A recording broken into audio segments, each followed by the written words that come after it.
Il-Prim Imħallef Silvio Camilleri m'għaddiex mill-eżami tal-Qorti Ewropea għall-Ġustizzja biex jinħatar bħala t-tieni Imħallef Malti fil-Qorti Ġenerali Ewropea f'Lussemburgu.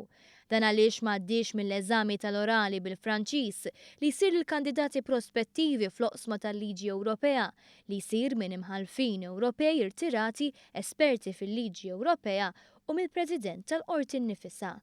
Il-Bord iġġudikah kellu opinjonijiet pożittivi ħafna dwar il-ħiliet tal-Prim Imħallef, iżda nnutaw li kellu nuqqas ta' esperjenza fil-qasam tal-Liġi Ewropea. Issa l-Ministru tal-Ġustizzja nomina lill-Avukat Peter Xwiereb bħala l-kandidat il-ġdid għal din il-kariga. Xwiereb huwa professur u kap tad-Dipartiment tal-Liġi Ewropea fi ħdan l-Università ta' Malta.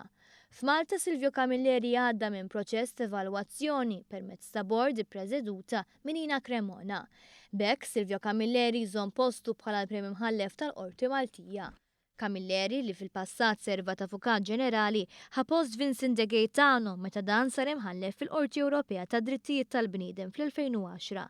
Dan minkejja li Silvio Camilleri ma kienx membru tal-ġudikatura qabel inħatar fl-ogħla kariga tal-Qrati Maltin.